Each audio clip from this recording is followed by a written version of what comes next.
Hi everyone, my name is Anastasia Bezverkha and I'm a communication specialist from Ukraine. I study narratives and I conduct communication trainings about how narratives impact our values and attitudes about important things in life. Welcome to the session on effective communications in human rights. Today you will find out what is an effective communication and why do we need a coherent communication strategy to reach our goals. How to communicate your main cause, and what is it, the hope-based communications. How to communicate your cause effectively using stories, figures, and expert opinions. I hope this knowledge will help you and your organizations to share your values and your vision to as many people as you want. You will become visible, you will learn how to tailor your messages, and to create a positive impact about things we all are striving for. Good communication is not about saying what is popular, but rather making popular what needs to be said. It's a great statement by Anat Schenker-Osorio, which speaks to the main goal of effective communication, which is providing solutions to a serious problem, giving answers to tough questions, and giving people hope for a better future. In other words, effective communication is about choosing the best out of available means and channels of communication to reach to your target audience and speaking to them about what is important to you. We can do many things. We can persuade decision makers at the local, national, or even international levels to change norms and regulations. We can raise awareness or educate average citizens about certain spheres. We can launch a fundraising campaign. We can call people for the street actions. We can do many things, but all of that needs well thought and structured communication. Each time, it is important to remember that first, you have to provide people with information about your cause. Then you have to change their attitudes, and then you can encourage them to take action. For human rights activists, communication is always about communication of values. Values of human rights, dignity, and support. It is more important to create your own narratives, and your own communication is much more important than to react to the narratives of others, particularly by your opponents. That's why your communication has to have specific and well-defined goals. Developing an effective communication strategy includes answers to the following questions. What is it that you're trying to change? What are your advocacy goals? What are problems you're trying to solve? As in any advocacy strategy, in communication strategy, defining your goals is also crucial. Without a clear and understood goal, you can lose sight of what you're trying to do. After you have defined your goal, you also have to set up your objectives. Objectives are specific steps towards your goal. You will see if you invest time in defining your objectives, it will be much easier for you to develop the whole communication strategy. But remember, your objectives have to be SMART. It means that they have to be specific, measurable, achievable, result-oriented, and time-bound. So, who are the groups you want to influence? Who can help you to make this change happen? These are your target groups, people you want to engage in your communication. At first, you have to learn as much as you can about these people. Who are they? What are their interests? What is important for them? What do they do? Where do they live? Where do they take their daily information from? How can you influence and what people can persuade them? This can help you a lot while developing a reach-out strategy for each of your target groups. So, what is it that you want to tell to your audience? What is your key message? Key message is not a slogan. It's a concise statement which is built on your communication goal. It includes information about what is important to you, what do you want to change, and which solutions you're offering. Remember that your messages have to be very clear and understood by your audience. Try to avoid complicated terms and use simple words of explanation. For each campaign, activists develop one general key message and then tailor specific messages and arguments to meet the needs of each of the audiences you selected to influence. At the end, you can develop a message box which looks like the one on the screen. So, who will be your speakers? Having studied interests and needs of your target groups, you can find out who are the suitable figures who can address directly to representatives of your group. Obviously, doctors can speak better to other doctors, famous rapper can appeal to young people, and head of local administration could speak to local MPs. Choose your speakers strategically. Here you can see famous Ukrainian strongman Vasyl Verestyuk is calling on other men to stand against gender-based violence. And the last but not least, what will be the communication channels? In other words, how will your target audience get your message from you or your speakers? They will read it on social media? They will hear it on TV at an evening talk show? Or they will see it on a billboard while walking down the street? All these communication channels have their own audiences. They are more or less expensive, so you have to carefully consider your options. The key point here is to maximize your efforts and use available resources creatively to make your target audience pay attention to your message. When we develop a communication strategy, we move in a circle, because each time you create activities, you have to make evaluation and measure your efficiency. But if you see you're not reaching your communication objectives or your message is not clear, you have to make changes and start over again till you see that you're reaching your audience and you get the response from them as you initially planned. Hope-based communication is an approach to social communication, which is proven to be effective for human rights activists. Here are 5 important principles to follow. Always tell people what you're fighting for, not against. Each organization has a long list of bad, sometimes horrible things they are opposing and trying to change, but instead try to transform all your public argumentation and rhetoric from the negative to the positive. For instance, instead of saying you're fighting against corruption, you can say you're fighting for accountability and rule of law for everyone.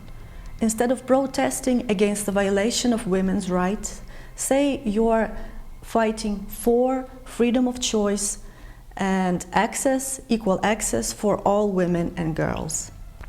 Take your time to critically reconsider all your public rhetoric and try to change it towards the positive narrative. Stress on the vision of the common future you're advocating for, as well as communicate solutions you're offering. Be proactive, not reactive.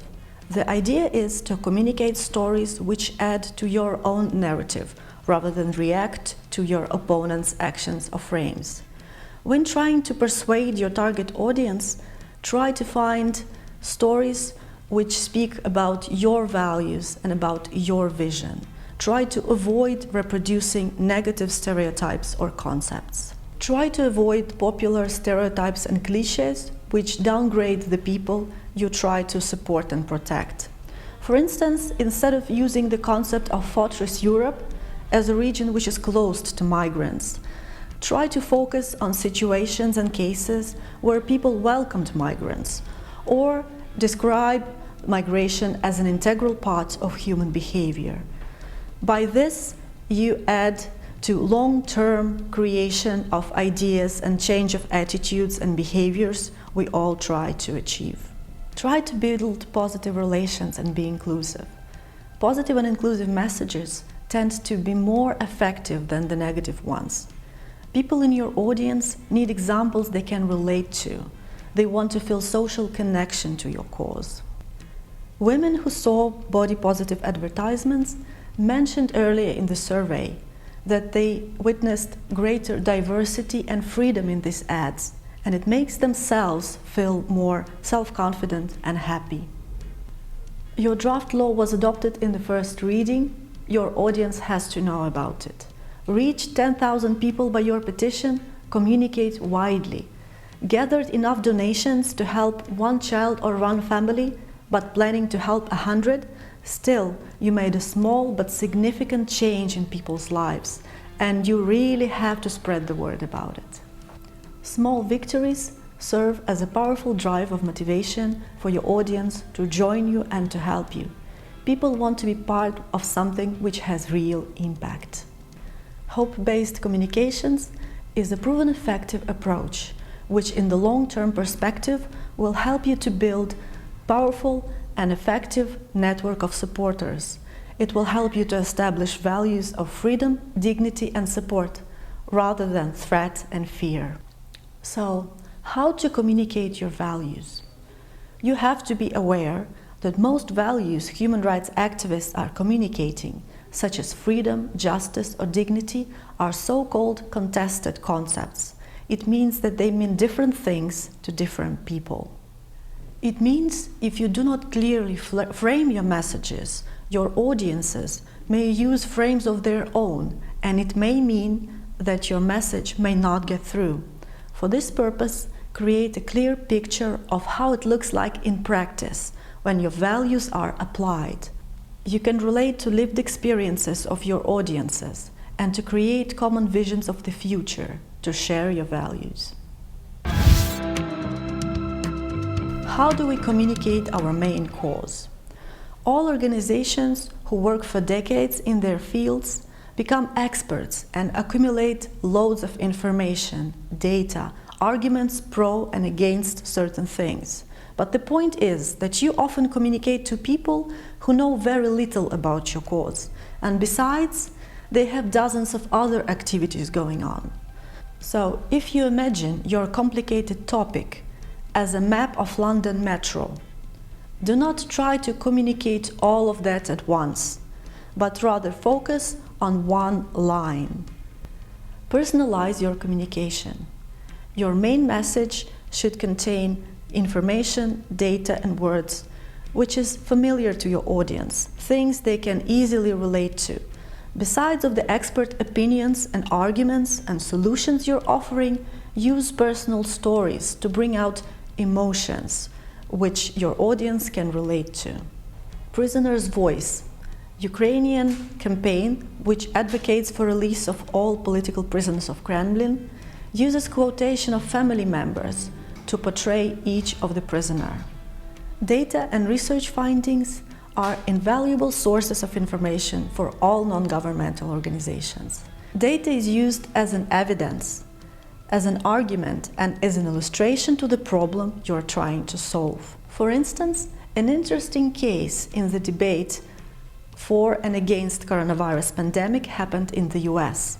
One US group was skeptical about coronavirus pandemic and used an argument that homeless people who do not follow social distancing, do not use masks, and do not get access to healthcare are not getting infected. But later on, CDC, US Center for Disease Control and Prevention, filed a report where it stated that about 25% of all homeless people in major shelters of San Francisco, Boston, and other big US cities were tested positive for coronavirus. In case you have conducted your own research or gathered your data, use your data wisely. Explain why your findings are important, how do they support your key arguments, and describe and explain your figures using infographic. Where possible, put your data in visual context. This will help you to explain the importance of the figures you provide. For instance, you have found out that the pollution rate today has reached 215 points. But you will never know how bad it is for you and your health till you will look at the map, where you will see that the normal pollution rate is 40-50 points. At the same map, you can also compare position of Ukraine against other polluted countries or cities. To end up, here are 5 important principles of effective communication. So, first principle, Always develop a clear communication strategy to promote your own agenda. Create your own narrative based on your own values. Second principle, focus on the positive changes and create vision of common future you would like to achieve. Provide your audience with possibilities to join your movement. Organize activities which can accommodate different groups.